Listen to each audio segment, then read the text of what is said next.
যে কয়দিন আগে এরা মারামারি করলো, কয়দিন আগে এরা সরকার তারাইলো, এখন আবার একই কথা বলেছে। আমার ধারণা স্টেক হোল্ডার যারা আছে এরা মনে হয় একজন আরেকজনের গলায় ধরে হাসে। স্টেক হোল্ডার্স আছে না, যে বলবো আমি কেন হাসি, আমি হাসির পাত্র দেখেছি। তো আজকে যদি সংবিধানের মুখ থাকতো, যে সংবিধানটার যদি কোনো জবান থাকতো, আমার ধারণা সে বলতো যে আমার নিয়ে আপনারা এত টানাটানি করেন না, আমি আপনাদের এই ঝামেলার ভিতরে নাই, আপনারা যা পারেন করেন। সালাউদ্দিন ভাইকেও বলতো, আসাদ ভাইকেও বলতো, সকলকেই বলতো দয়া করে আমাকে নয় টানাটানি করে আমার ইজ্জত শরম আর নষ্ট করার দরকার। আমি এটা স্পষ্ট করে দেখতে চাই। কখনো বলে সংবিধানের ভিতরে, কখনো বলে এক চুল পরিমাণ নড়বো না, কখনো বলে এর ভিতরে আছে। আরে সংবিধান তো জানে তার ভিতরে কি আছে আর কি নাই, ও তো জানে। আমাদের এক প্রধান বিচারপতি ছিল, উনি একদিন কোর্টে বলতেছে যে বিচার কার করতেছি, তো আমরা বলতেছি মাইলর্ড বিচার করতেছেন তো আসামি। তো উনি বলে না, আসামির বিচার না, বিচার হচ্ছে আসলে আমাদের। তো কি আশ্চর্যজনক, এটা কেমন কথা কয়? তাহলে শোনেন কেন আমি এই কথা বলি। আমার কেন বিচার হচ্ছে? যে লোকটা একজন মানুষকে হত্যা করেছে সে জানে হত্যা করেছে কি করে না। আমরা কাগজপত্র দেখে এখানে বিবেচনা করছি যে তিনি আসলে হত্যাকারী কিনা। এটা করতে গিয়ে যে হত্যাকারী না, মাঝে মাঝে তাকেও মৃত্যুদণ্ড দিয়ে দিই, আবার যে হত্যাকারী তাকেও মাঝে মাঝে খালাস দিই। তাহলে বিচারটা হচ্ছে কার? যে আসলে আসামি সে ভাবে আরে এগুলো তো সব পাগল, আমি তো মারছি, এরা দেখে আমার খালাস দিয়ে দিচ্ছে। আবার উল্টা যে করে নাই সে ভাবে আরে আমি তো মারি নাই, তো এরা এত প্রটোকল, এত গাড়ি, এত ঘোড়া, এত লেখাপড়া, এত জ্ঞান, কিন্তু আমাকে যে মৃত্যুদণ্ড দিয়ে দিল, এই আসামি কি এটা জানে না? তো তিনি বলতেন বিচার আসলে ওই আসামির হচ্ছে না, বিচার হচ্ছে আমি প্রধান বিচারপতি, আমি সঠিক লোককে সঠিক সাজা দিতে পারছি কিনা, এইরকম কাঠগড়ার মধ্যে আমি নিজেই বসে আছি। তো আমাদের সংবিধান বেঁচে থাকলে বলতো মুখ খুলে, সালাউদ্দিন ভাই আমাকে আপনি অযথা যন্ত্রণা করিয়েন না। আমার এটাও খুব মনে হয়, একেবারে দাঁড়াই বলে ফেলতো কিন্তু স্পিকারের পিছু থেকে দাঁড়াইয়া, যে মিস্টার আসাদুজ্জামান আবার দৃষ্টি আকর্ষণ করতে পারতো, ইফ হি হ্যাড ভয়েস, দৃষ্টি আকর্ষণ করতে পারতো, মিস্টার স্পিকার দয়া করে আপনারা এই মহান জাতীয় সংসদে আমাকে নিয়ে আলোচনা না করলে আমার ইজ্জতটা কিছুটা হলেও বেঁচে যায়। তো ওনাদের আলোচনার ধরন থেকে মনে হচ্ছে এই বেইজ্জতি করার একটা বুদ্ধি বাই করছে। একবার বলে সংবিধানের ভিতরে, কোথায় ভিতরে? যিনি অ্যাটর্নি জেনারেল হয়েছেন ভিতরে হয়েছে, সরকার হইল ভিতরে হইল, পার্লামেন্ট ভাঙলো ভিতরে ভাঙলো, সংস্কার হচ্ছে ভিতরে হচ্ছে, ঐকমত্য কমিশনের মেম্বার হইলেন আমার সালাউদ্দিন ভাই, সংবিধানের ভিতরে হয়েছে।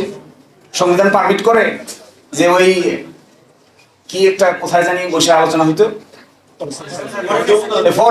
ফরেন সার্ভিস এই অডিটোরিয়ামে বসে সব রাজনৈতিক দলের লোকেরা বসে আলোচনা করতেছে কিভাবে সংবিধান ভাঙা যায়। আচ্ছা বলেন তো দেখি, রাজনৈতিক দলের লোকেরা একসাথে বসে কিভাবে সংবিধান ভাঙা যায় এই খবর সংবিধান পাইলে সে প্রতিবাদ করতো না? নিশ্চয়ই প্রতিবাদ করতো। এবং ওই প্রতিবাদ পিড়ি ওই সবার একজন গুরুত্বপূর্ণ সদস্য ছিলেন সালাউদ্দিন ভাই, তার ব্যাপারেও প্রতিবাদ করতো যে আমাকে ভাঙ্গার পরিকল্পনা করতেছেন কোন সংবিধানের আলোকে। এখন এসে হঠাৎ করে বলছেন যে না না না এগুলো কিচ্ছু হবে না, যা করছি করছি, এগুলো সব ঠিক আছে, জাতির স্বাধীনতার ঘোষক এটাও ঠিক আছে, তারপরে এই যে বঙ্গবন্ধু শেখ মুজিবুর রহমানের ছবি টাঙাইতে হবে এটাও ঠিক আছে, এগুলো সবই সংবিধানে আছে, কিন্তু আমরা আপাতত এটাকে আর মানতে পারছি না। তাহলে কোনটা মানতে পারছি? এখন এসে যে কথা বলছেন এগুলো এত সিলি, আমার কাছে খুব মনে হয় রাজনৈতিক দলের নেতাদের কথাবার্তা যখন উল্টাপাল্টা হয় তখন ওই জাতির ভাগ্যে খারাপ ছাড়া ভালো কিছু অপেক্ষা করে না। কমিটমেন্ট। আচ্ছা এই কথা কিভাবে বলে? আমি ছিলাম তো ঐকমত্য কমিশনে, আমাদের ভাইরা অনেকেই ছিলেন। এই গণভোটের প্রস্তাবকারী হলো বিএনপি। এই গণভোটের প্রকাশ্য আরেকটা গোপন কথা কিছুটা হলেও ইঙ্গিতে বলে যায়, যখন ডেডলক হয়ে গেল যে বাস্তবায়ন প্রক্রিয়া কি হবে, কেউ কোনো বাস্তবায়ন করতে পারে না, তখন মিটিং বিরতি নিল। বিরতির পাশে একটা নিকোটিন খাওয়ার জায়গা ছিল, ওই জায়গার ভিতরে অনেকেই গিয়া বুদ্ধি বাইর করতে না পারে ওইটা খাওয়া শুরু করলেন। ওইটা খেতে খেতে কারো কারো মাথায় বুদ্ধি আসলো, না না পেয়ে গেছি, ইউরেকা ইউরেকা ইউরেকা পেয়ে গেছি পেয়ে গেছি। সেটা কি? চলেন আমরা সবাই মিলে গণভোটের লাইনে যাই, মানুষকে জিজ্ঞাসা করি, কারণ রাজনৈতিক দলের কিছু লোক মিলে এখানে আমরা প্রস্তাব করতেছি, মানুষকে তো জিজ্ঞাসা করি নাই। তখন অন্যরা বললে আচ্ছা কথা তো ঠিক, মানুষকে তো জিজ্ঞাসা করা হয়নি, তো মানুষকে জিজ্ঞাসা করা কি হবে, কিভাবে? গণভোট গণভোট গণভোট।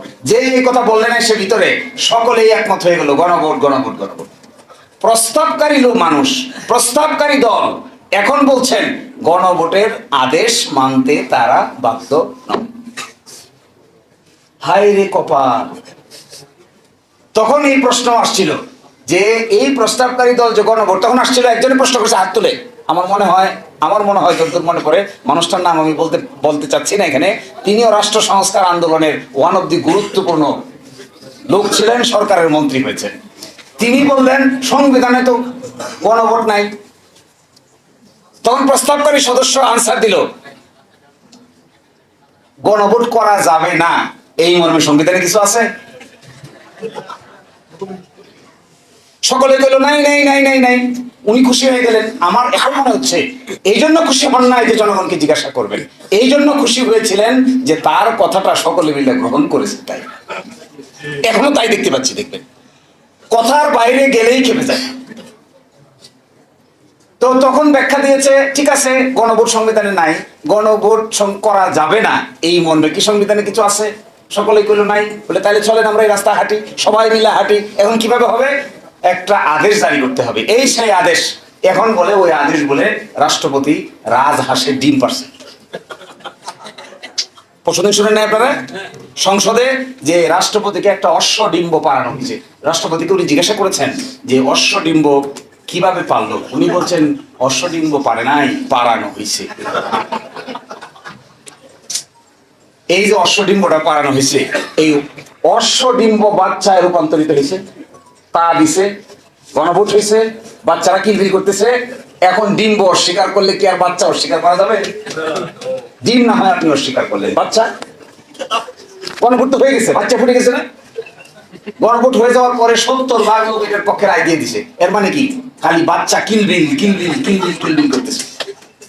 এই কিলবিল কিলবিল বাচ্চাটাকে এখন আপনি বলতেছেন এগুলো সব আন্ডা পর্যায়ে আছে। তো আরো আশ্চর্য বিষয়, একজন রাষ্ট্রপতিকে কালকে বলছিলাম এমন কি রাষ্ট্রপতি যে রাষ্ট্রপতি অশ্বডিম্ব পারবে, এটা আবার আরেকজনকে বলে দেয়।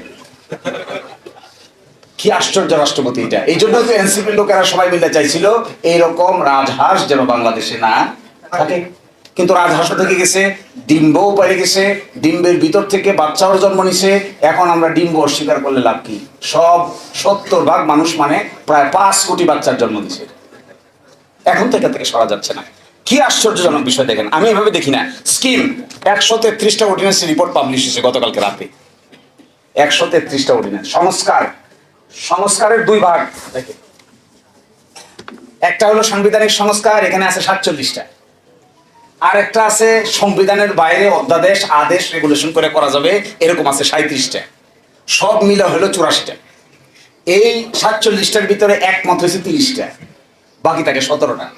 আর এখানে 37টার ভিতরে কাজ করতে গিয়ে সরকার জারি করছে 133টা। এই অর্ডিন্যান্সের ভিতরে মেজর অর্ডিন্যান্সকে এখানে দেখেন বাদ করে দেওয়ার প্রস্তাব করছে। 1 নম্বর বাদ করে দেওয়ার প্রস্তাব করছে কি জানেন? গুম প্রতিরোধ ও প্রতিকার অধ্যাদেশ বাতিল,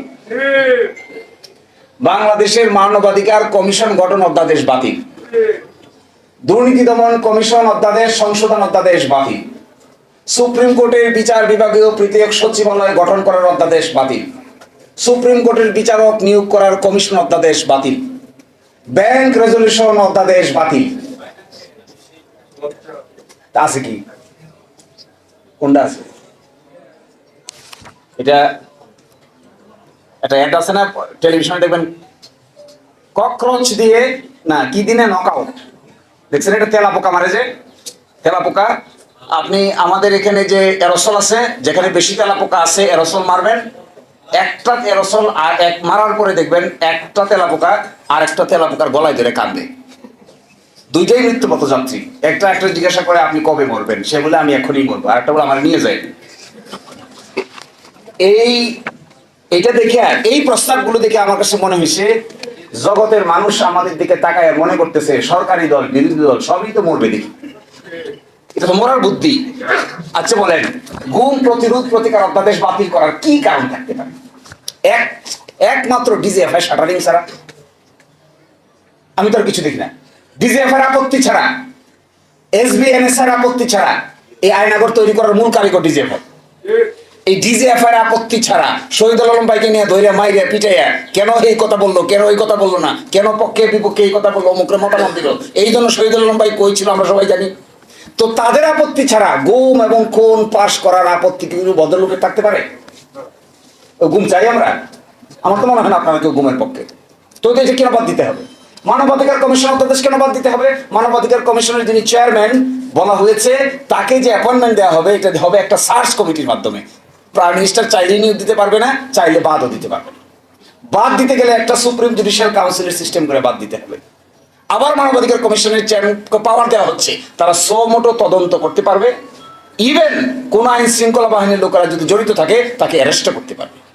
এই অধ্যাদেশটা বাদ করার কি কারণ থাকতে পারে? তার মানে কি তদন্ত কেউ করবে না?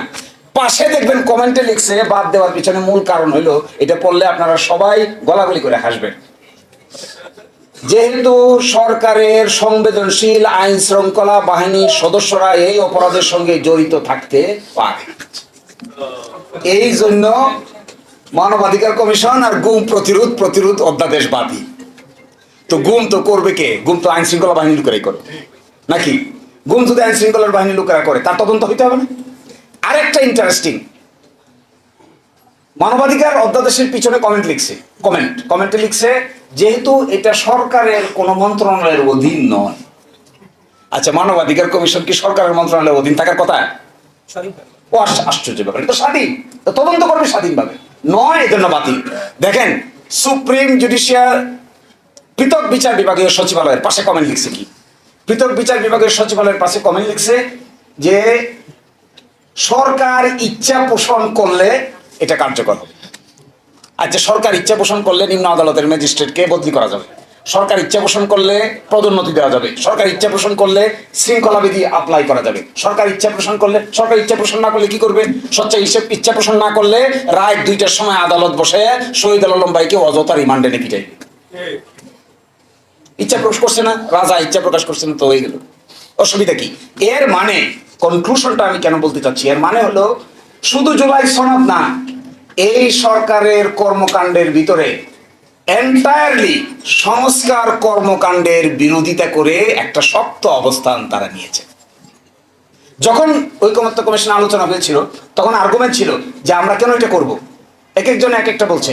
সর্বসম্মতিক্রমে ব্যাখ্যা ছিল যে এটা এই জন্য করতে হবে কারণ ক্ষমতাটা এত সেন্ট্রালাইজ, এক ব্যক্তির হাতে এত ক্ষমতা, এইটা যদি বিভিন্ন ব্যক্তিবর্গের কাছে ডিস্ট্রিবিউট করে দেওয়া না হয় তাহলে কোনোদিনই কোনো সরকারের পক্ষেই এত ক্ষমতার মালিক হয়ে স্বাধীনভাবে আইনসম্মতভাবে কাজ না করে ডিক্টেটরিয়াল মেন্টালিটি ডেভেলপ করতে বাধ্য হবে।